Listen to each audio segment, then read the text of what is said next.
Here we go, man. Look, guys, Chris Moore has come all the way from home. Home is no longer Texas. No. He's in the good old, I'm from Virginia, where ain't the dude, but y'all know the Virginia song. Chris has come to pick up a few dogs, man. In this episode, we're going to outline some things you want to do as far as being patient are concerned and things you don't want to do, because the dog business is like any business. There's ups, there's downs, there's highs, there's lows, there's moments of progress, there's moments of things falling apart. It's just business. Yeah. But take care of your dogs. Stay tuned.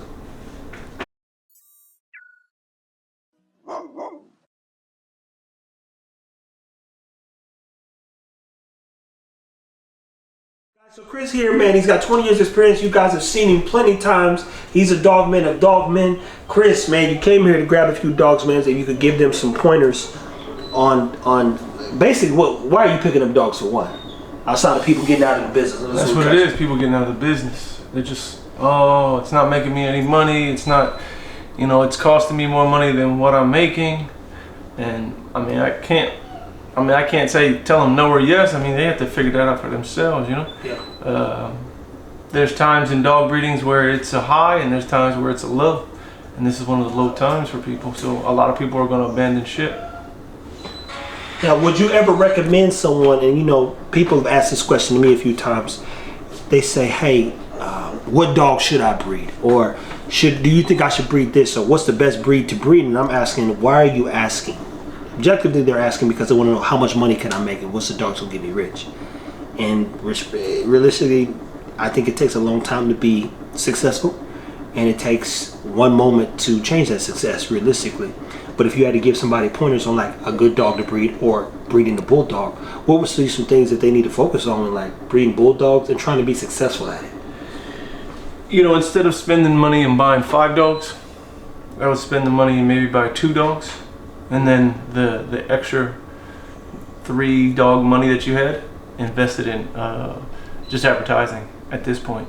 You know, anytime you start a new breed or you start a new program, you are going to be the new kid on the block. You're going to be the one that nobody knows. So you have to spend the money wisely, and I would tell you to invest it in this shit too big, bro. And I would tell you to invest it wisely. Not buying 5 dogs, buy 2 dogs and use the money that you were going to spend in advertising. And take the time in advertising. Make people follow your vision. Like, not necessarily continue your vision, but follow your vision. Just like what you do with social media. Oh, I want an Ego kid. That's what you did. You built a following around Ego and his kids and the things that you're doing here. And that was the smartest thing you can do. Because now when you breed Ego, the puppies sell. I don't have to, 1,500, you don't got to do none of that. You know what I mean? Hey, the prices drop fast when you're trying to get rid of dogs, don't they? Yeah, where if people have 5 dogs and they say they breed all 5 of them, now they're trying to sell them for $500 or $1,500 because they got too many of them. Yeah. And they didn't spend the time investing in the 2 dogs to make people want a piece of that pie. Yeah. The thing about life is we only want what we're attracted to. When we're spending our money on things outside of what we need, we want to make sure it's something that we want, and we have to be attracted to it. I mean, we don't buy nice cars out of necessity. We buy them because we want them. Yeah. Because it was a necessity. You just go get you where I'm from, we call them squatters. You know what I mean? You go get you a shitter just to get you back and forth to work, right? But you want a nice car, so you spend the money. I used to tell people this in the gym, and when people used to come to me and say, hey, I want to be a personal trainer, I said, well, what? The world don't need another personal trainer. Check your gyms, the gym you go to. And 9 out of 10 times, personal training is what you call an amenity. You know what an amenity is? It's something that they add on because they need what? They need you to pay that membership every month. And that's what keeps the gym rolling. So what he's saying in regards to buying the right dog, you do want to be motivated a little bit because a dog is an amenity. Nobody's dying or you know, to like, you don't need a dog to survive anymore. No dog's going hunting with, well, people do hunt with the dog, but like, you can go down to the store and get some chicken or some other food. Like, you ain't got to go out and hunt and gather. So if you're buying an amenity, which is going to cost you more money to take care of it, so increase your bottom line, you definitely want to get something that matters. Now, from a breeding standpoint, how long would you say it takes to actually make money doing the dog thing? You can make money quickly if you do it a certain way. You know, you buy one dog, but you know, some people have one dog and they consider themselves a professional breeder. I mean, you have one pet and you breed it, so that doesn't really, in theory, make you a breeder. You had a breeding. So, you know, if you can take one dog and you can take it out to your sons or your daughter's sports games, and if you take it to the festivals that are here locally, if you know, there's dogs and there's cats that have larger social media followings than people. And then what happens when they breed them? They can breed them and make thousands and millions off the dogs, probably, because why? They took the time, instead of buying 5 dogs and putting all that time into those 5 dogs, they took one and they put all the time into that one animal. Yeah.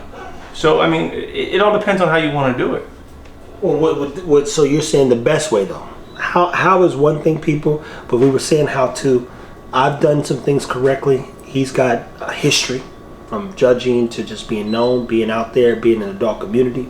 I understood business and branding, so I knew the importance of pacing myself. So even when young men literally email me and say I want to get into it, I tell them it was 4 years of me doing all this by myself before people start waking up. I bought a female. She had to get to about 2, and then from there, I had to make sure her son grew up. That's the whole Eagle about to be 2 in June.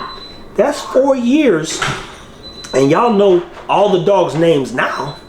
But Ego's the oldest dog that I have, and Tron, he don't even turn 2 to November. All the dogs, and I'm still pacing them. That's why I said we 2 or 3 beatings a year, try to get it right, close as we can, and build it correctly. But pacing ourselves, and we didn't even go into a button, like nobody's technically ever seen the dogs. Some people go out, everybody knows a dog, get to these shows. Shout out to all people that go to the show. I got some friends that do that. Me, I understood the power of social media, but it was the patience. So you look at our first post of 2019, and there's nothing. Why? Because I just gotta take care of Czar. That's it. Take care of Maya. I just gotta take care of 2 dogs, breed them, and then I gotta turn around, take care of Eagle, make sure he grows up and becomes great. And I gotta take care of Tron and Cha Cha and Bam Bam and Hera.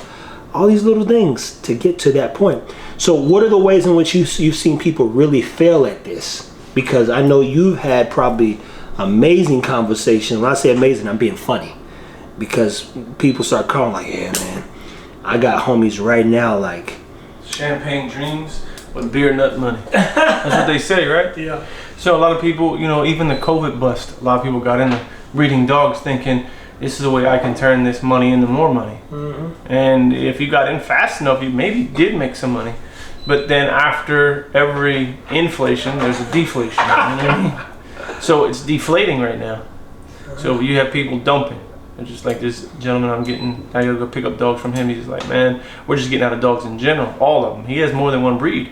Like, we're getting out of everything. Okay, all right, cool. You know, he's like, he works full time, his wife works full time, and he's just like, I'm paying too much money in whelping because it's went up. Oh yeah. So doing on average, it's about $1,000 a week on average. Where 3 years ago it was literally $300 to $500. A week to whelp pups? That's crazy. Yeah, now it's $8,000 to $1,000. You see what I'm saying? Like, inflation is going across the board. Everybody wants a piece of the pie, and it's rightfully so. But in the end of the day, you know, those people who got in thinking, let me get 10 dogs and we're gonna make it all back. They're the ones paying the price. Where the guy who got 2, he's like, all right, I'm still cool. You know what I mean? So I've learned a lot from Chris just coming back into this space. One of the things that I did last year, or a year and a half ago now, people, is I went down a rabbit hole, and I kid you not, we shot the ABKC Nationals, then we turned around and we did a 10-day run in Cali, then we turned around and found a few more dog people. We did everything dog we could so that I could see where the market was at and learn how to participate at a high level. So Chris, he brings a different level of enlightenment, because I'd imagine in your time, Chris, you've probably seen more people fall off than stay in. How many people would you say have lasted or weathered the storm, as some would call it? In my time, all this, I've only seen maybe a handful of people stay the long haul. You know, it's more of a passion. Yeah, hobby almost. Good passionate hobby. Well, there's, like I was having a conversation with you earlier, there's just different types, different facets, I guess you could say. People do it for, you know, public acceptance to be famous. You got people who do it because they just generally like the science of it, you know what I mean? Mm-hmm. And then you have those mixtures. Well, I don't do well with the publicity side of things and promoting. That's where my wife comes into play. I like creating. My mind's more of a creative state where I see something wrong and I feel like I can fix it. Where, you know, those people like that normally stick around. Mm-hmm. The people that don't get the instant gratification from what they were hoping, they normally fade away. Yeah. So. Well, you know, we live in a time, people, where everybody's getting a trophy. And via social media, you know, there was a documentary where they showed what the likes are doing to the kids. And so when you look up and people don't get the likes they want in 15 minutes, they'll literally delete a post. Yes. Delete a My daughter told me, oh, I only had 10, and then took the post down. I'm like, what's that even mean, bro? Like, I don't even pay attention to that kind of stuff. No, they get offended, and I told everybody to fall in love with the work. If it doesn't work. I remember when we were getting 116 to 98 views, or you know, 11 likes, and then Instagram, I think it used to do something different when you get over a certain number. It's funny when you actually think about it, but you go back and you analyze the struggle that people are having mentally on not being popular, and then the fact that people believe the dogs are the key to being popular, and it's just not the case. It's not the case. Like I said, people, they come in, they say, well, some. I said, look, all my dogs' cages are covered. I don't want to look at them. If they cannot work or do anything, I told the guy the other day, stay true to yourself. He got into this space, they got ruined a little bit, and then they really just don't want to do nothing else to do with it. But the gist of it is, you know, it's kind of like one of those things. Once you commit, you got to finish strong. But sometimes we talk about our losses, you guys got to move on. You got to move on. So if you had to give some folks some advice, even about staying long in this space, what would be that key?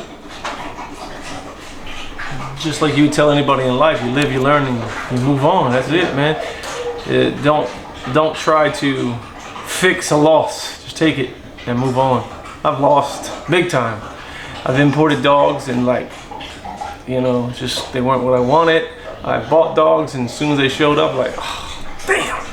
You know what I mean? And even then, you know, I've bred dogs and kept them for 2 or 3 years, and they didn't produce. It's like, fuck.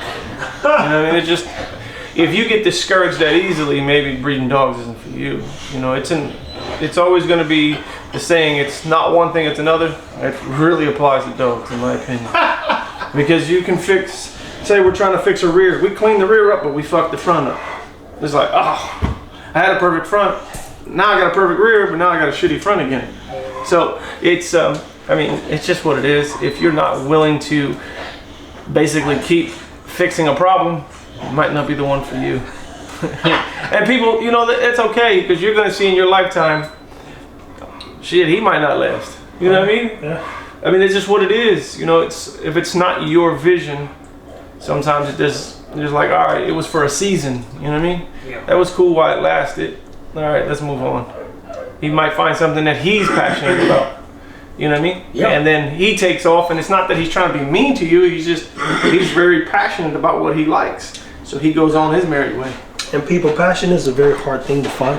I think a lot of people don't find the thing that gets them up, goes, you know, it keeps them up. Not even get you up. Sometimes, like, if you're really passionate about something, it'll keep you up. It'll keep you doing some research, it'll keep you interested, it'll keep you intrigued, it'll keep you walking down, you know, as they say, the rabbit hole, right? So I would encourage everybody to go and experience as many things as possible. And even, you know, Jamarcus lives behind the camera for the most part. There's a lot of things I told him to go experience, and it's funny because every time I show him something, I say, man, y'all don't get out enough. And they be like, well, where you go to all these places? By myself. That's why I wander around by myself, mind my business. But at anywho, the dog business is a fickle, funny business, because in my opinion, if you need a dog to get rich, you're in the wrong business. And the people who are rich or wealthy, I'm not going to tell you it's a facade, because there's some people getting some good money. There's some people getting some good money, they are. But what you don't see, unfortunately, a lot of times, are better dogs. And Chris Moore is a guy who's really focused on producing better dogs. I know my intent is as well. And that takes a little bit more patience, which also means I'm not going to sell you a dog, even with the brand we have, for $10,000. I think they're worth 3 to 5 realistically, and that's a fair price because we still got work to do in cleaning up even the stuff that we have. So stay tuned, take care of your dogs. If you learn anything, pace yourself. Patience is key in everything. Is there anything else you think they should know about the dog business? Patience is the perfect answer. It really is, because don't rush it. Yeah. And as I repeat, one dog at a time, people. One dog at a time. I don't even know how people breed as much as some of y'all do. We'll talk some more soon.